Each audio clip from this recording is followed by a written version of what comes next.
Right, it's recording. Say the words. Say the words. Stu, say the words. Say the word. Say the word. That's not the song, is it? Oh, what? Oh, say, for fuck's say sake. my name. Yeah. Say my name. Say my name.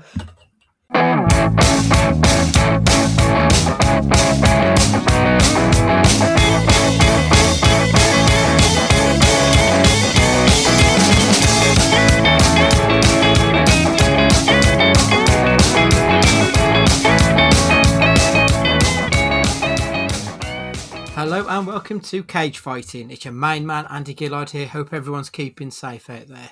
How we doing, guys? Matt Guy here. You'll have to speak up. I'm wearing a vest. It's a very unique look, and we've known each other for what, 2 years, maybe 3 years. I never knew Matt's tattoo array was so extensive until I saw this spectacle tonight. You know, I'm a modest guy, mate. I don't like to get myself on show that often. So this is a rare treat before we get to Patreon, and this becomes Diamond tier member only content. That's it. If they want the flesh, they've got to pay for it, I think. Exactly. So, only fair.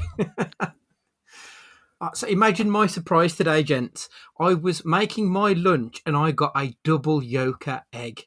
I cannot tell you how excited I was when that hit the bottom of the pan. I did a little jig and everything. That's how bad lockdown is getting to me. I was excited over a double yoker. Those I don't know about. I don't think they're quite astronomical odds, but it's a rare occurrence, isn't it? Double yoker. I've only ever happened once to me. I think this was the first time that I can remember it. I know that in M&S or somewhere you can buy packs that are guaranteed double yokers, but this wasn't that, and I don't shop in M&S because I'm not a middle class wanker. So yeah, I was stunned. It turns out it's 1 in 1,000, which doesn't make it feel as special now. But Thanks, Matt. Sorry, but I've definitely had more than 1,000 eggs in my life, and I've only had one double yoker. I've got to be like, when I have a portion of eggs, I have 3 to 4. I don't like eggs, and whenever eggs are around me, I disperse. So, but even knowing this, and the rarity of it, I don't know anyone who's had a double yoker. So you can claim this one as a win. Definitely, it's definitely a win. It's a W in the column. That's what we like to hear. And speaking of wins, we got to watch Money Plane this week. Quite a unique movie, I think, is probably the best way to put it. So preconceptions going into the film then, fellas. What did we think when I told you about this one? It would be shit. Yeah, it would be shit. because it stars, I say ex, now current WWE superstar in it. The assumption is it's going to be terrible on the back of it straight away, especially one that isn't known for his acting work. I think he appeared in an episode of Vikings, maybe, or a show like that. Yeah, he became a central part in the later seasons. I think he was quite well regarded in it, which, having seen this, you wouldn't necessarily think that would be the case. Absolutely not. Yeah, he was someone who even I knew of from the past, and and since it's been a long time since I used to watch it religiously, I didn't even know his real name. So when that's obviously not a good sign, is it? It's up there with you, Dwayne Johnson being an actual name that most people would know, as well as The Rock. If you know Edge, you know Edge. You don't know his actual name. Adam Copeland. Yeah. See, it's one of them where it looks superimposed on the poster.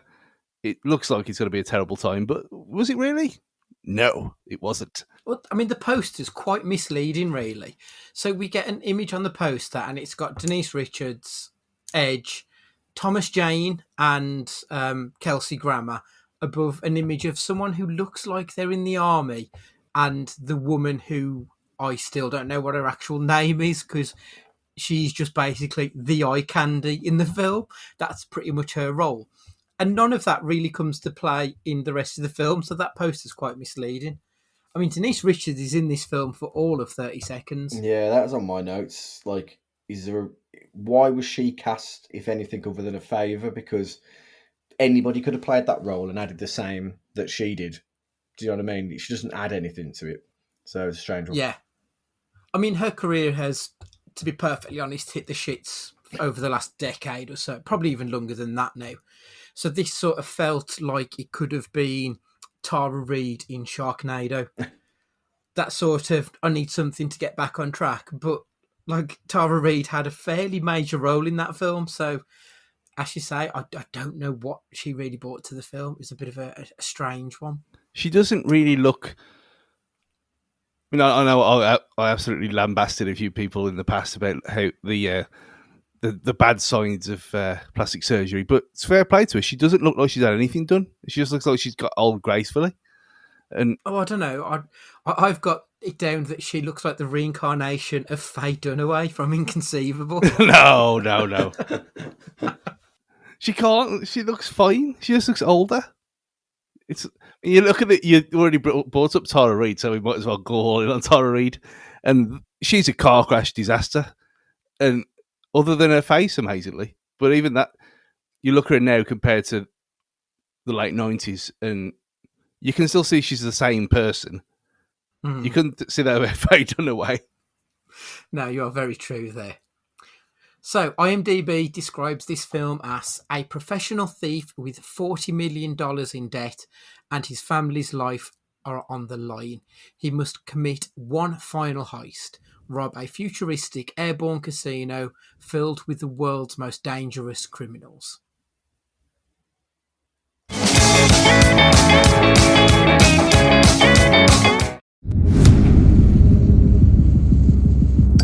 You a gambling man, Jack? Not anymore. Once a gambling man, always a gambling man. Let's go! You bet everything you had. Toss up a coin. One side, you, your family, live the life they always dreamed of. On the other side, you lose. Everything. You owed a lot of money to some very bad people. So I bought your debt. Now you're gonna have to repay me that debt. Can we just get to the job? There's a legend in the underworld. To those in the know, it's the money plane. A bulletproof casino in the sky, untouchable by any government agency. Whatever you want to wager on, the money plane has you covered. Russian roulette. Word is they carry up to $1 billion on board in crypto and millions in cash. I want you and your crew to take down the house. It's insane. Yeah. Heck, might even be a good time. Now, without further ado, sit back, relax, and prepare for takeoff.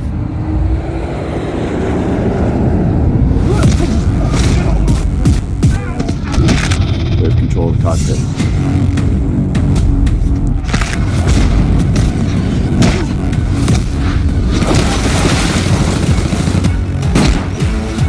Who's next?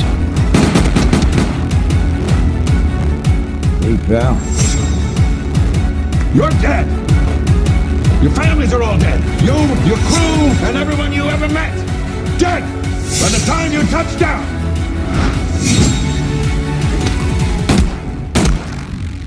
Now bring me my money!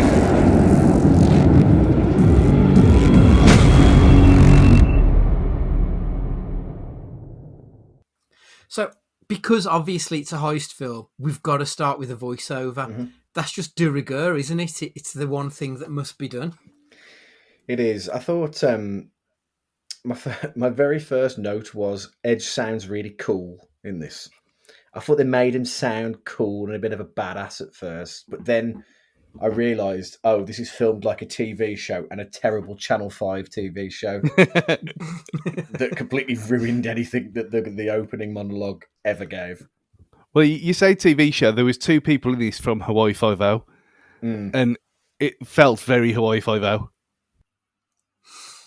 So Edge tells us that he has learned a lot of things, and a job well done consists of 3 parts.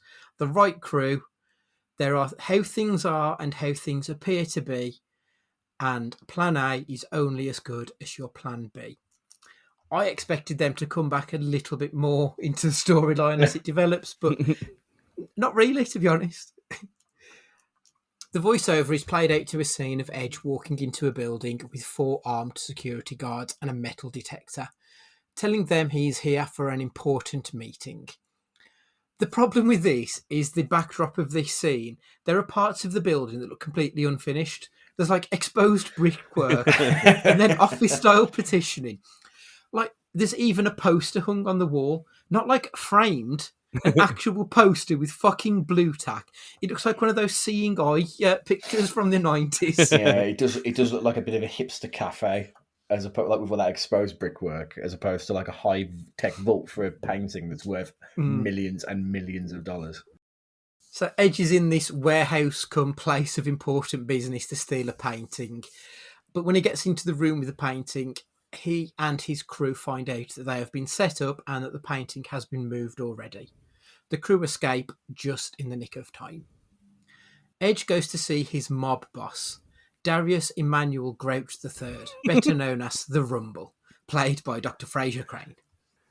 Crane gives us an exposition dump. He tells Edge that he bought him when he paid off Edge's debts from bad people who would have killed him. Dr. Crane says that because Edge failed to get him the painting, he owes him money with interest. To pay him off, Fraser says Edge needs to rob the Money Plane, a flying casino where you can bet on anything. If you want to bet on a dude fucking an alligator, you can do it on the Money Plane. I want to know what the actual, like, what is the outcome of that? Are you betting on the man, like, fucking the alligator to completion? Yeah, or I don't understand it. Does it get bitten off? Yeah, there was one part here where Kelsey Grammer's voice is fucking incredible. Yeah, he's awesome. I just laughed because in my head all I heard was Edge was trying to get to the Rumble again for like another year, because this would have been like not long presumably after like he appeared in the Royal Rumble like the year for that year, and all I could think of in my head was, oh look, did he just say he's trying to get to the Rumble? I was like, no, I must have misheard. It must be a Freudian slip. So obviously we're about 10, well, I think we're 8 minutes into the film at this point. It seems really, really shoddy. Like, that opening scene tells you everything I needed to know about this film.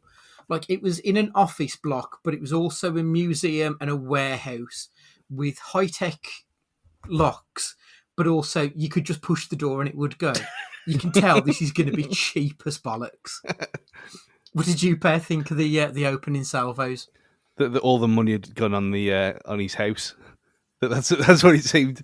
And like, I didn't look that closely at the scenery, because as soon as it started, you knew, like you said, you knew what it was going to be like. So I thought, well, let's turn your brain off now, as Ash was saying last week. And it was it from what little expectation I had of this film was gone in 5 minutes.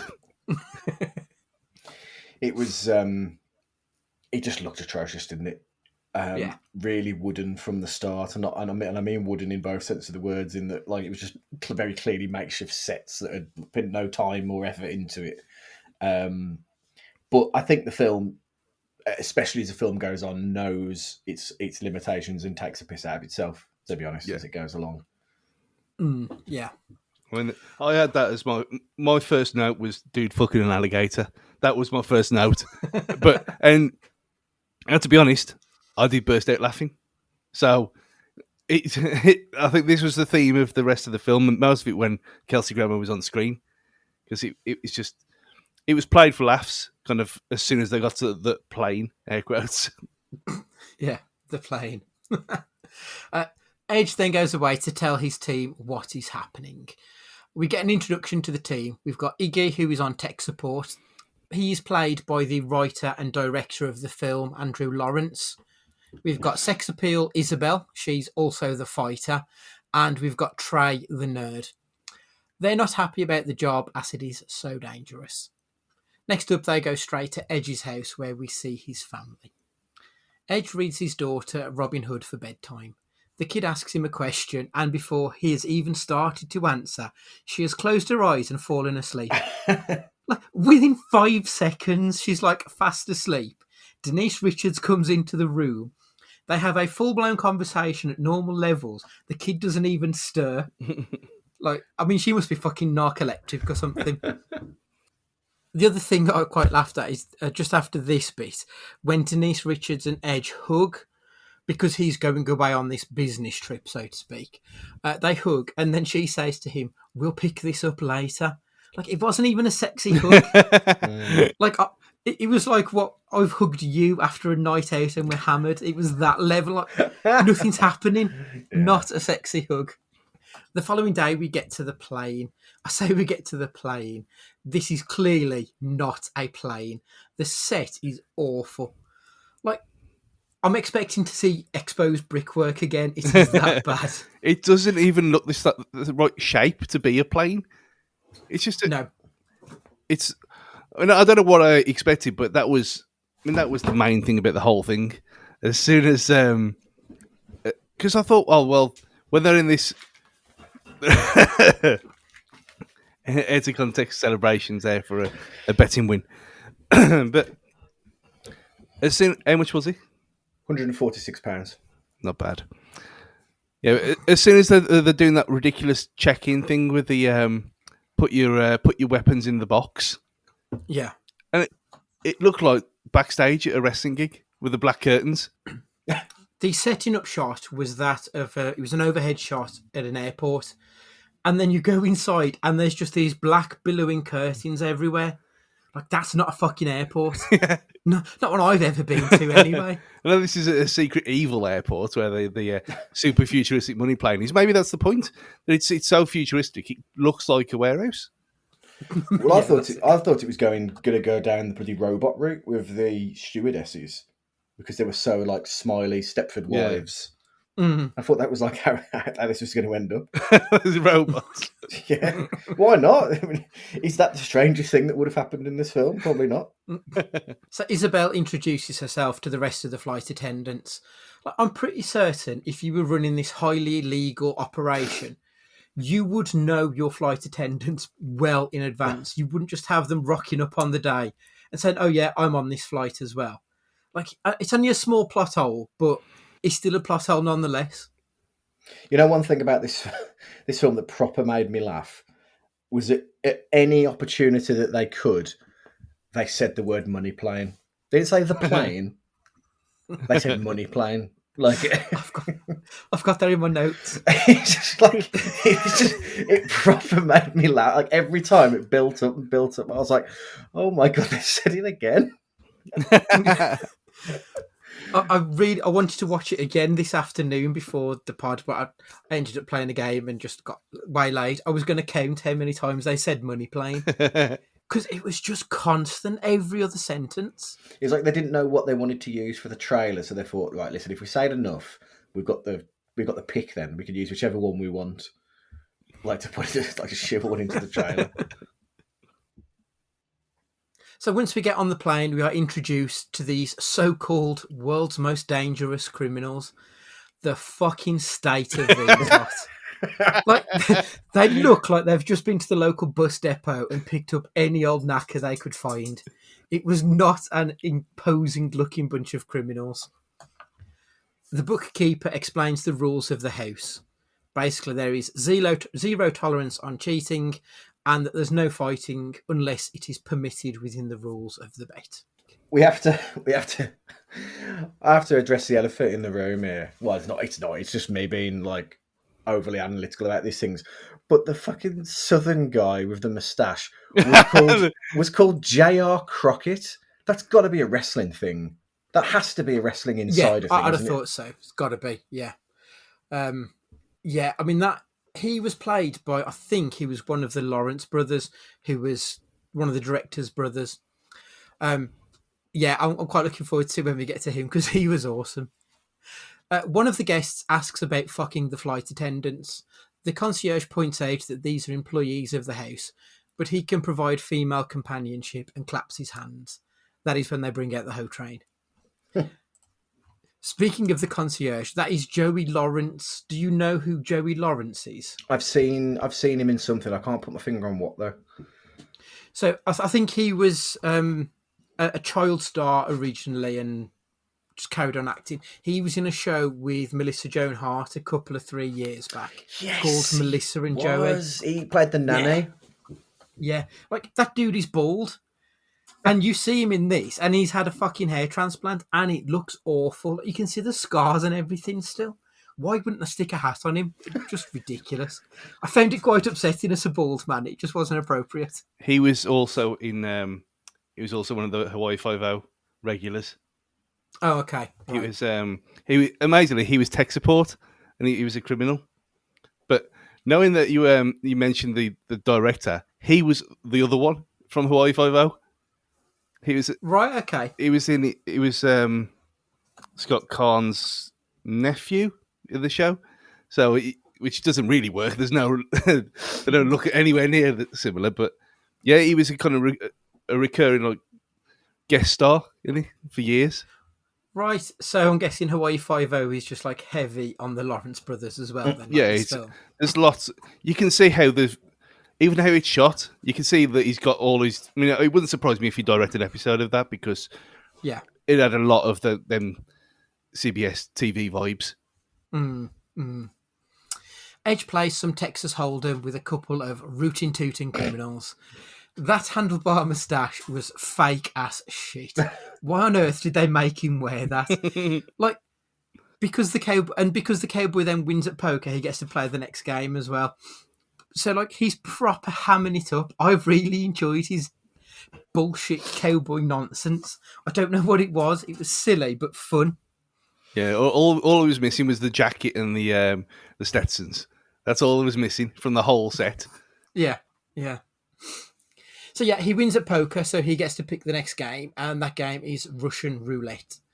Edge tells the concierge he needs to go for a lie down, and his associate will continue in his stead.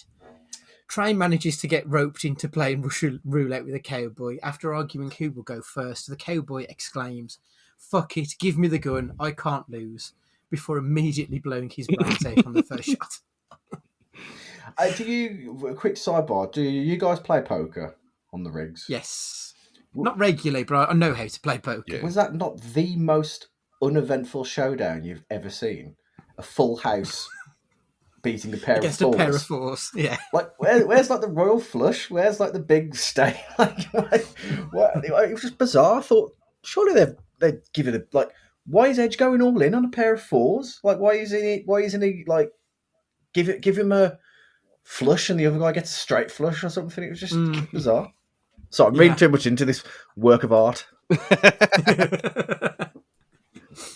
What I liked when the cowboy blew his brains out, and it shows, it reverses to the crowd who are watching, and there's like a group of 3 or 4 women directly behind him, and one of them just gets thrown blood directly in her face.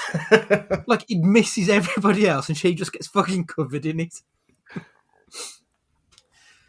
Edge and Isabel manage to work their way into the cockpit and take control of the flight without anybody on board finding out. I can't understand, why didn't they think that there would be a co-pilot? Yeah. It's a massive fucking plane.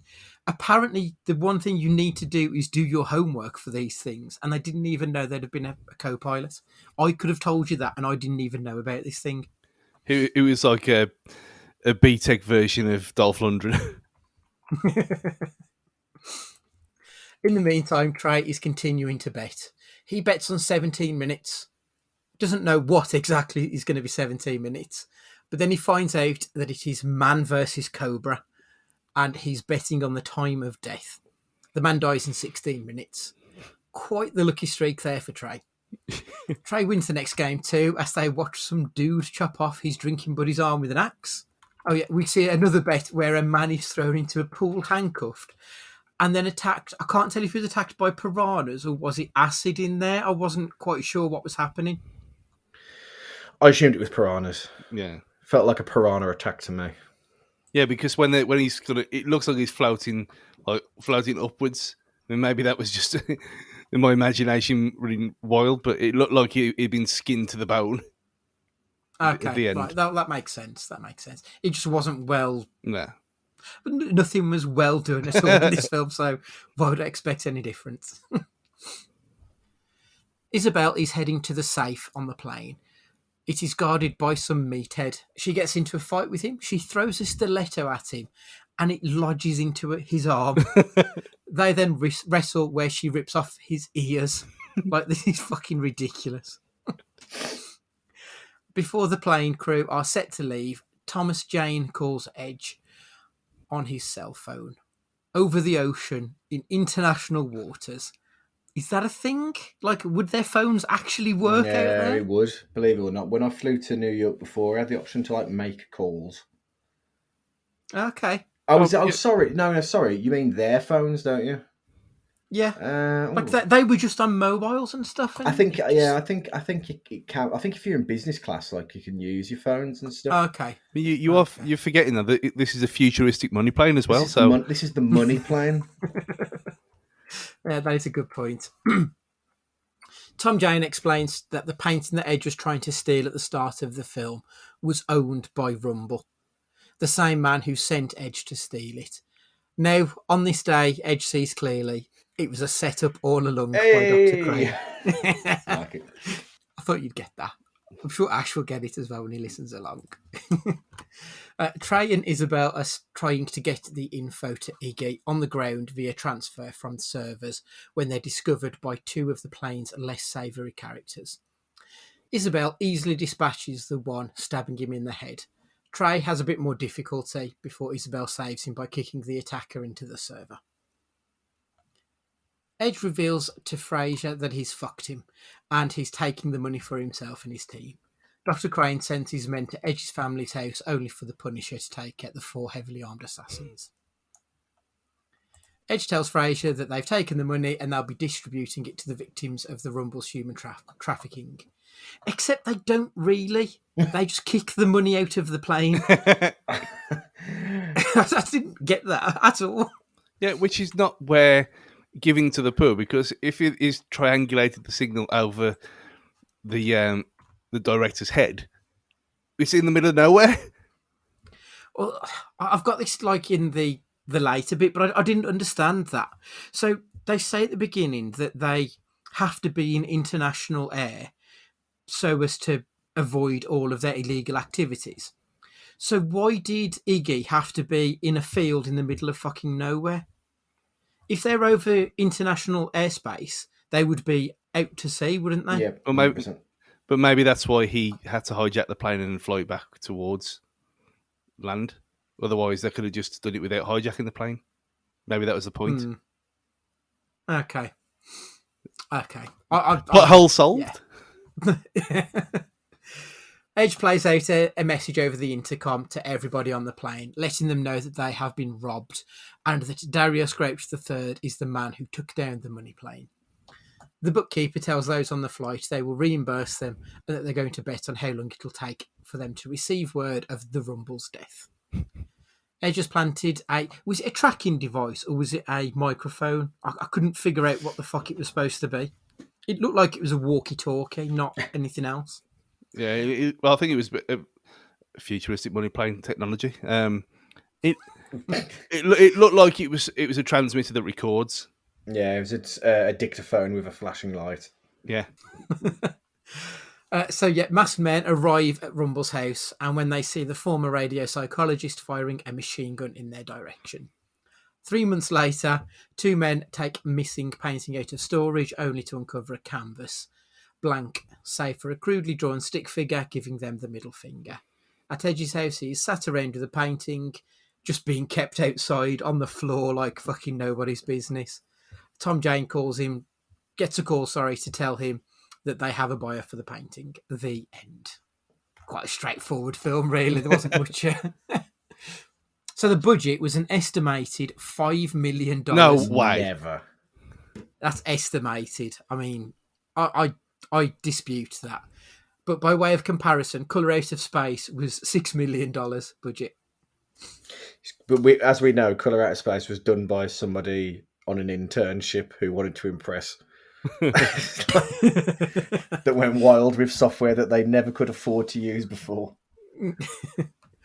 So the box office. Now, obviously this was released mid-pandemic. And the highest box office of 2020 was Bad Boys for Life, which only got 400 million worldwide. and this is released straight to VOD. So obviously it's never going to be high. But the cumulative box office total worldwide was $618.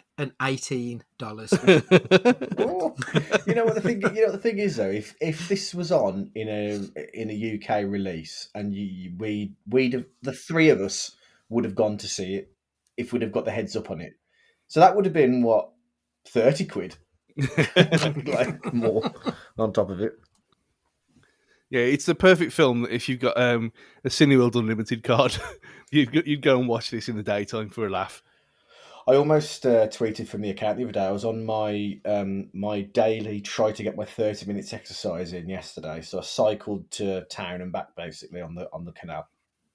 And on the way back, I knew I had to go buy my meat for the next few days. But I cycled past City World, and it was one of those kind of soon, my pretty soon moments because it's been kitted out, hasn't it? And I've not seen it since it's had all the whole kit and caboodle. It was. I've made a habit of just going to the one in Birmingham so I can see my mate at the same time.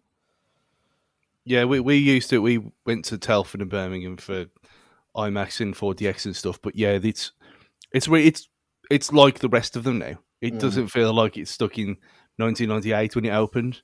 Do you reckon we can find some kind of sponsorship / partner affiliate scheme with Cineworld Wolverhampton? Do you reckon we will have the reach? Well, we have now. We can try.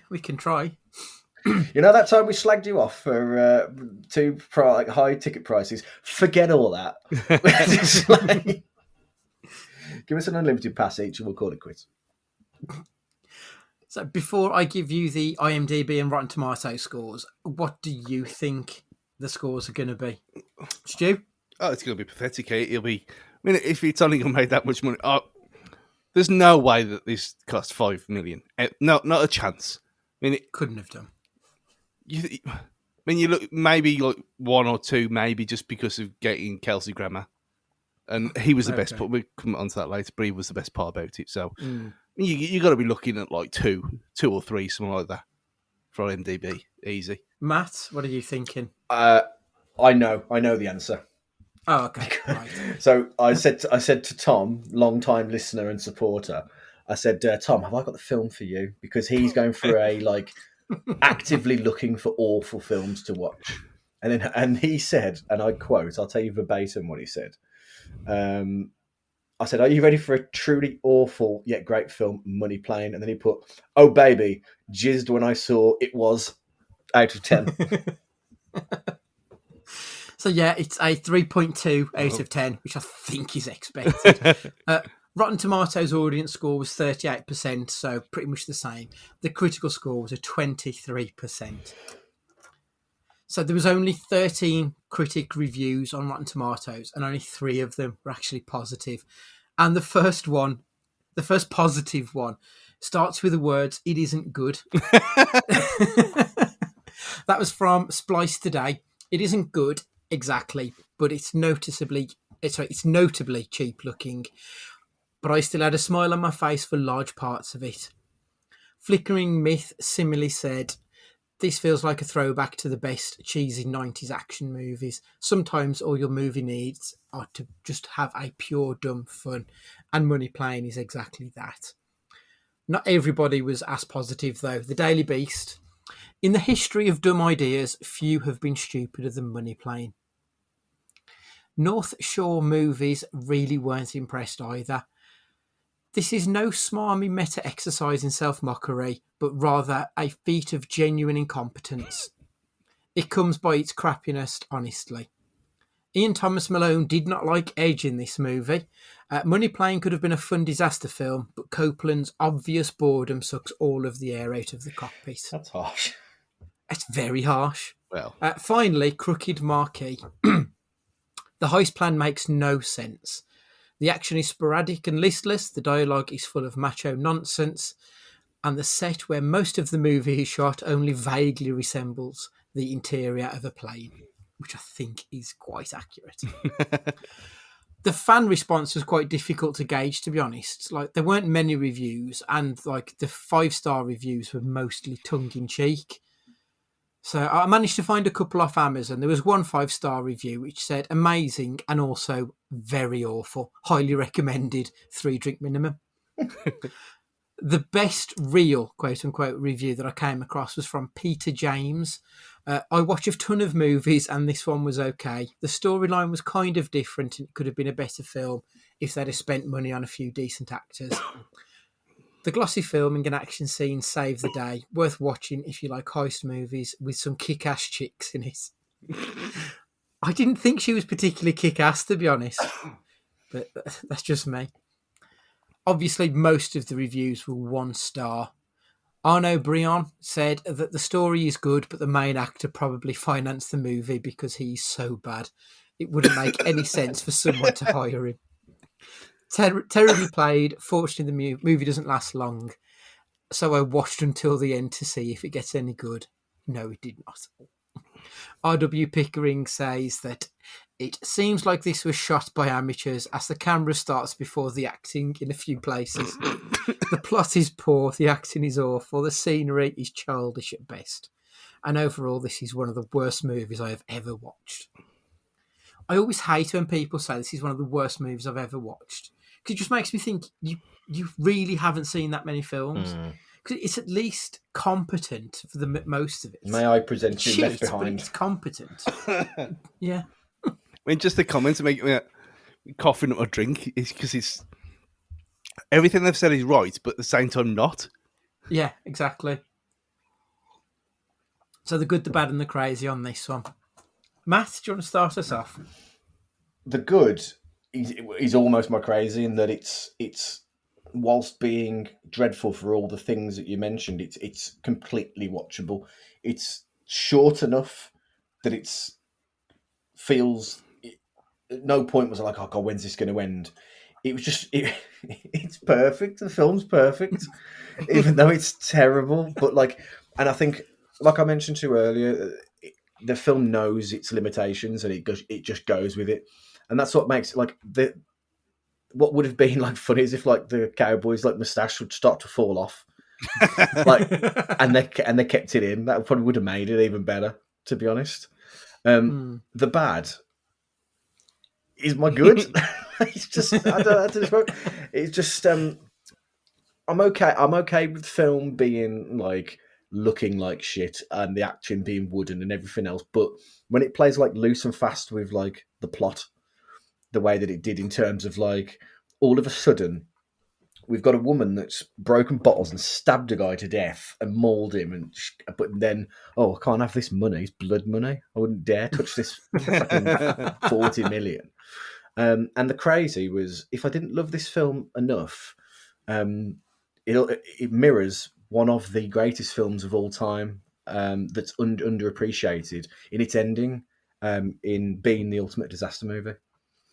As just the original painting just lazily shot on a wall. Excellent film. When I started this podcast with you, Pet, I never thought Bean would get as many mentions as it does. But it was, though. It looked like Whistler's mother in that film when he just draws the eyes on. Stu, what's your good, bad, and crazy? And the good was Kelsey Grammer. I thought he was the only one who could actually act, and he played it so straight as well. I thought he was just wonderful. I thought Edge was pretty shit, to be honest. But yeah, Kelsey Grammer. I mean, the premise wasn't bad. I mean, the premise in itself was a nice idea, but again, then it goes on to ruin. I mean, as has been said many times, I love shit films, but this was almost too far in the shit scale for even me. And there was some quotes in there that I just burst out laughing with, and I thought she was okay. I thought she obviously couldn't do any of that. I mean, in that fight scene with by the server room where she's with the glass bottles, and it's like the worst student film you could possibly imagine. It's Katrina Norman, the actress's name. Okay. Isabella, apparently her character's name is. I don't think that name's even said once in the whole film. But yeah, But when you got lines like "I'm the baddest motherfucker on the planet," you I can't loved that. you can't not smile. And it's Yeah. an hour and 20 minutes long, and it's the perfect length. I mean, the bad, obviously, no one can act anything. The scenery is all crap, and it looks like someone's. It's almost like it's a parody of an actual film in parts, Mm. but the actual film doesn't exist yet. So that's the bad. I mean, they're crazy. I mean, I kind of mentioned it just that this has got. There's something there with it, and if you put Nicolas Cage in the, it's going to be a question for later. He Yeah. would improve this. Yeah. And he would. Okay. Yeah, that we'll get to that in a second. So my good, I've agreed with you, Stu. Kelsey Grammer, absolutely scenery chewing best in this film. Like, I don't know why, but hearing him say motherfucker just felt big time. I don't know what it is, but I don't really recall hearing Kelsey Grammer being particularly sweary in anything else. So hearing him do it in this just felt like such a departure. And I really enjoyed every time he was on screen. Yeah. Am I like? I'm sorry to interrupt you, Andy. Am I misjudging Kelsey Grammer as being bigger than he is? Because apart from Frasier and playing Sideshow Bob, he plays Sideshow Bob, doesn't he? He does. I'm sure he Yeah. does. Has he been in anything else like of note? He was in X-Men. He was Beast in X-Men. Oh, of course he was. Yeah, it's because all I could think to myself was though, like he was in this, which was obviously a commercial flop, and he was in that other film. What was it? With the painfully erotic Southern Belle, Nick Cage film. Oh shit! Of course he was. Yeah, I'd forgot he was Grand in Isle. that. Yeah, Grand Isle. And I think to myself, actually, is he now like C list or D list? Is he No, not he's- as big as I think he is? He probably isn't over here, but he's like American TV royalty. You've got to. So that's what I mean. Well, that's what I thought. So then, why is he kind of limiting himself to these kind of films? That's what. Yeah. Maybe he just wants to laugh. I mean, he was in Expendables 3, so. Yeah, he's very highly regarded, I think. But just looking on his IMDb page now, I found another film of his we need to watch called Guardians of the Tomb. An innocent discovery of a well-preserved mummified Chinese emperor from 200 BC unearths a 2,000-year-old nightmare. It has got a 4.5 out of 10. And there is no one. Oh, Kellen Lutz is in it. That's how fucking low down we're going. We're gonna have to watch that at some point. My bad. Oh god, why did they keep recapping the story? Every 5 or 10 minutes, they would tell us what's just happened in the last 5 or 10 minutes. It was ridiculous. Like, the film's only 80 minutes long, and they must have recapped the movie about 9 times. It's unbelievable. They must really think the audience was dumb as fuck. Well, we watched it, like- so we are. Yeah, true. And like, none of it makes any sense. Like, not even a lick of sense. So the money plane only operates because it's illegal gambling. So it has to take place over international waters. But they're still killing people on the ground. That's the illegal act, not betting on it. So, like, why are they doing that? It just seems utterly pointless. And also, they tell us that Edge had this gambling problem, which is why he's in debt to the Rumble. But, like, they don't follow through on it or anything. They don't show us any more of his addiction to gambling. They just mention it and then on to the next bit. Pointless. And then when the crew finally leave the plane, who the fuck's flying it? Like, and when they announce, well, yeah, futuristic money plane, and everyone who's on the plane, the concierge, the bookkeeper, and all of the other criminals, when they find out that there's no one flying the plane, they don't give a shit. They just carry on betting. Like, does no one think, oh, better get in the fucking cockpit and fly this motherfucker? And my crazy, I'm pretty certain that Kelsey Grammer only filmed for one day on this film. If you look, he doesn't actually share any screen time with any other actor other than his one bodyguard, P. Roach. Fuck, what an awful name that was. Even the conversation he has with Edge, it's always shot over his shoulder, so you never see his face on the screen the same time as Edge. So I don't think he was there more than 4 or 5 hours. Nice. So did you enjoy this film, Stu? Kind of.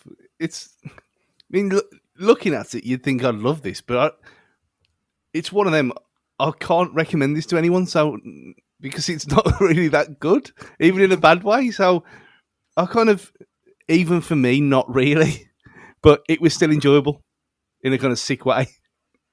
Okay. Matt? I don't consider myself like the man of culture of the podcast or anything, but like the bookies would have me as not enjoying this, but I thought it was great. Like because you get to pick at it so much and take the piss out of it, and they got the people, they know it's not. It had airplane vibes to it, as in the film Airplane. So yeah, I thought it was great, and I will like shout it from the rooftops for people to watch, to have a laugh with it, not because it's a good action film, but to have a laugh with it. Oh, it's barely an action film at all. No, that is true. Yeah, I love it. I've seen it, like, I saw it when it first came out last June or July. I've watched it probably 2 or 3 times since then. And then obviously for this podcast, like, I genuinely like it. It's got the same level as The Room in that the actors play the role straight, which is where the comedy comes from, because it's so absurd. It comes back to what we discussed last time in the Willy's Wonderland episode, that so bad it's good. And it helps when the source material is treated like gospel. And I do feel that they treated the script like it was king, and it was dog shit, but it made for a watchable film. So yeah, I really enjoyed it. And I'm with Matt. I will recommend this movie to people. So the other question is, based on this film, would Nick Cage improve it, and where would you cast him in this movie? Stu? Yeah, 100% he would. When you put him there instead of Edge, because he didn't do anything. Because I don't think his face can move that much. I think that's his problem. I thought he was terrible in this, to be fair. So, I mean, peak Nick Cage having a laugh, Nick Cage, as in Willy's Wonderland and Colour Out of Space. This kind of era, Nick Cage, hamming it up as a kind of villainous gambling addict who can fly planes as well, for who knows why. That would be 10 times better. Yeah, I completely agree. Like, I don't think you could replace Kelsey Grammer, because I think he stole the film. He was the best thing in it, so it would be harsh to replace him. And Edge, like, I love Edge, I genuinely do, but he does bring this film down. He's not dynamic enough for the role, so I agree. I think Nick Cage would be that would be his role to replace, and I think he would improve it. Matt, what do you think? I think he would improve it, but I would give him a much more minor role to bring some of the scenes to a little bit more life. So I would give him the role as a concierge, but then have him make it feel like more of a carnival theme, make it a bit more of like a burlesque kind of casino, and being that kind of the magnificent Nick Cage kind of thing, just to give it a bit more life. Because I don't think that Edge's character, I suppose Nick Cage would add this himself, I guess. There's nothing interesting enough about him to give Nick Cage that opportunity to be crazy, whereas you give the concierge a showman role, I think he gets the chance to do that. Yeah, I mean, when I think about the film, I find the gambling scenes quite disappointing, really. For sure, yeah. Like, we get the Texas Hold'em, Russian roulette, and then they watch a few videos of people getting killed or maimed. I really think they missed the trick. They could have gone with some, like, batshit stuff and actually have people fighting on a plane that they've got to fight over a steak with a ravenous fucking animal, or, just something stupid. But have it there and just show us a few different things. Even if you're going to show a dude fucking an alligator, just give us something a bit different, So I do feel like they missed the trick there. And you probably are right. That would be a good role to showcase that crazy side of Cage that we've all come to love, thanks to this podcast. So So finish the sentence. If you enjoyed Money Plane, you might also like. Matt, do you want to go first? Wow. I don't really know where to start with that, because I can't compare. I've never really been into like the Sharknado films or that kind of that kind of area. So I don't know if I can compare it to. I really don't, because it's just like I've never seen anything quite like it. Maybe that's why I enjoyed it so much. But I love an actual good heist film, and it's been a while since I've seen Lucky Number 11. So I'll recommend, if you enjoyed this for the heistish elements, please go watch that. Stu, what are you recommending? Executive Decision. Fucking hell. Yeah. An actual film about an actual plane and terrorists seizing control of a plane in the air, which is kind of maybe that's why I didn't like it as much, because I had the Executive Decision in my head when I started watching it, thinking, it's going to be about planes, and watching a few episodes of Air Crash from last year earlier on in the week, and then you just to see a set. But yeah, Executive Decision, great, actually a really entertaining, good film. Not seen it for a while, so it might not be anymore, but from what I remember of it, it was good. So yeah, if you like planes and thrillers and, well, Steven Seagal-ish a little bit, then go and watch that. Good choice, that one. Mine is a film that actually I think Tom Kearney might actually want to put this on his list if he's going through bad but good films. It's a movie called The Hurricane Heist. It's absurd, like properly awful, but much like Money Plane, the actors take it seriously enough that it adds a level of watchability to it. It's starring, is it Ralph Ineson who plays Finchie in The Office? Yeah.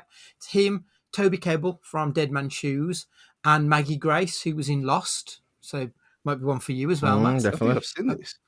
It's a group of robbers attempt to steal money from a governmental facility which destroys old banknotes in the middle of a hurricane. There's chases between two Arctic lorries, lots of shootouts, a hurricane, awful accents, just everything you want to see in a cheesy, dumb but fun movie. I think it was out in 2017 or 18. I think both of you might enjoy this. I've seen it. You have? There's a director of the Fast and the Furious. Yeah. Yeah, it's fun. Awful, but fun.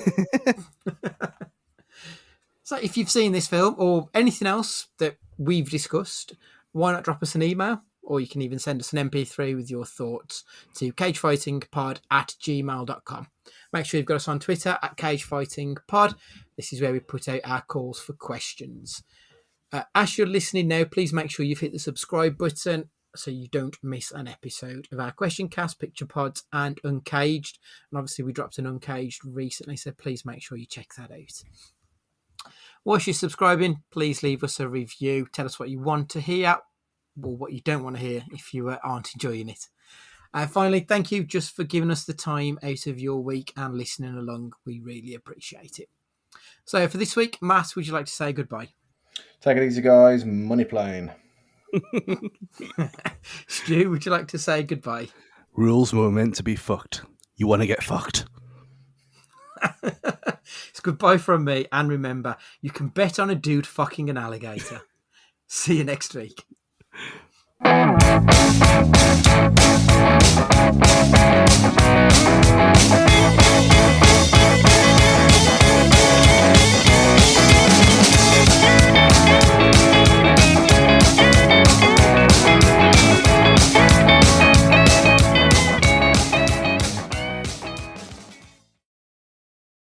So what was it like for you working opposite Kelsey Grammer? Because he's just so fun as the bad guy in this. You a gambling man, Jack? Not anymore. Once a gambling man, always a gambling man. Here's a little backstory with that. My mom and I, the first show that we ever really watched together, I had just become old enough to watch Cheers with her. So Thursday nights we would watch Cheers together. Then we would watch Frasier together. Now, her favorite actor, bar none. No one comes close. Like, no one could even hold a flame to Kelsey Grammer in my mom's eyes. Aww. So fast forward a few years, and my mom was diagnosed with cancer. She was going through her chemo, and we would be down there, and she would say, I just want to go home and watch Frasier. I'm like, right, that's what we're going to do. It was such a great experience. It was so much fun, and he was so much fun, especially with some of his dialogue. That's what I think is going to shock people when they hear some of the stuff that falls out of his face in this movie. I was sitting there going, ooh. Yeah. He's not supposed to say that. Yeah. Darius Emmanuel Grouch III, better known as the Rumble. I am very disappointed. The painting wasn't there. Someone knew we were coming. Warhol, de Kooning, Pollock. Bunch of bitches. How about I just blow your brains out? I'll create my own damn Pollock.